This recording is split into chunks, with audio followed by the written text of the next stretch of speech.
Wow, này tengok ni là ni nhung ban kum vi rồi rồi là hỏi ní mưa tới xa tế bông bông ngọc ní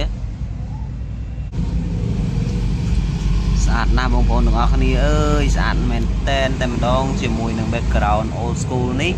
hay đây mình tengok ngọc ní nơiក្នុងដៃរបស់ខ្ញុំនេះគឺជាប្រភេទប្រអប់សម្រាប់តាំងកូនឡានដែលប្រអប់នេះផងដែរយើងអាចតាំងកូនឡានខ្នាត1លើ4នោះបាន6កូនឡានក៏ប៉ុន្តែខ្ញុំអត់ទាន់ដឹងថា background របស់វាមានរូបរាងបែបម៉េចទេឥឡូវយើងមក unboxing ទាំងអស់គ្នាតោះចាប់ផ្ដើម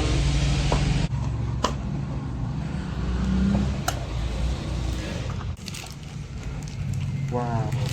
wow ស្អាតណាស់អានេះគេហៅថា background ប្រភេទអីគេ old school ខ្ញុំមិនសូវជាស្គាល់ដែរទេបងប្អូនទាំងអស់គ្នាអាចមើលបានតែបងប្អូនហៅរបៀបម៉េចតាមរបៀបរបស់បងប្អូនណាតែខ្ញុំចាំមើលខ្ញុំគុំហើយទាំងអស់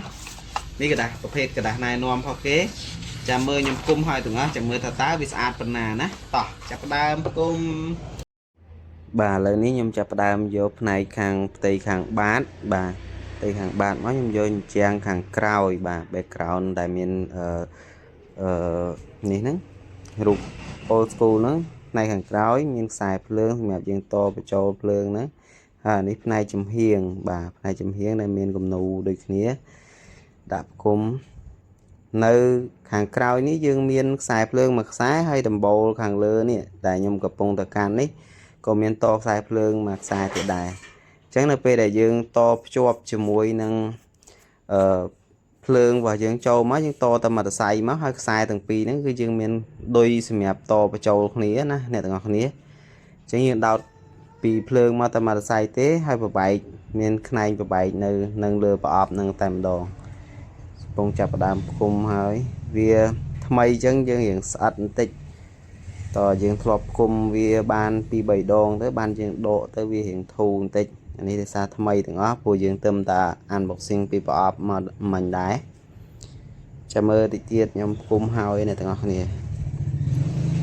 អានេះដោយសារវារៀងតឹងអញ្ចឹងទៅសកត់វារៀងយូរព្រោះយើងផាត់ព្រៀបដែរខ្លាចតែយើងសកត់ខុសទំនងទៅវាអាចនឹងបាក់បាទនេះស្កតត្រូវហើយ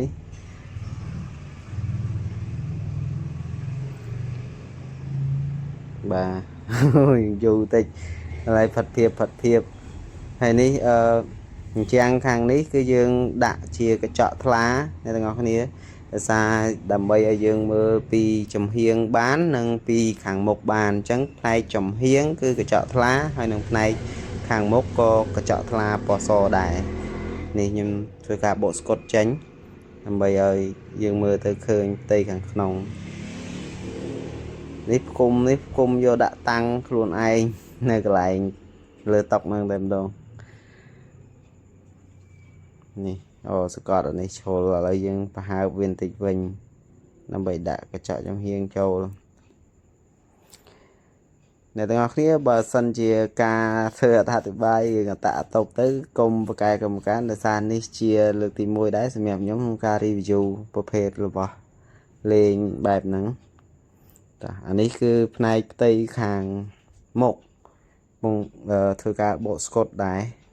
ដើម្បីយើងមើលឃើញឡានរបស់យើងពីខាងមុខទៅ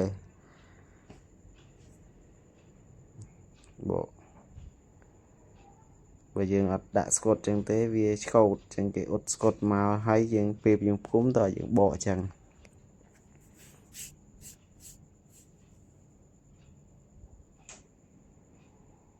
នេះអ្នកទាំងអស់គ្នាខ្ញុំគុំហើយអី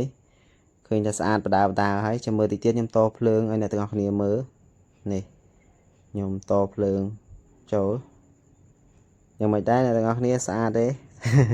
សម្រាប់ខ្ញុំគិតថាស្អាតណាស់ប៉ុណ្នេះនេះលយមកសម្រាប់នេះប្រអប់តាំងកូនឡានហ្នឹងបើយើងតាំងកូនឡានតូចខ្នាត1លើ64ហ្នឹងគឺយើងតាំងបាន6កូនឡានហើយបើយើងចង់តាំងឡានធំក៏បានដែរអ្នកទាំងអស់គ្នាយើងតាំងឡានធំដូចជាឡានខ្នាត1លើ32ឬក៏1លើ24នេះបានមួយគ្រឿងដែរអ្នកទាំងអស់គ្នាហើយអានេះខ្ញុំធ្វើនេះខ្ញុំសម្រាប់តាំង1លើ64អញ្ចឹងខ្ញុំមើលតិចទៀត ខ្ញុំយកឡានប្រភេទ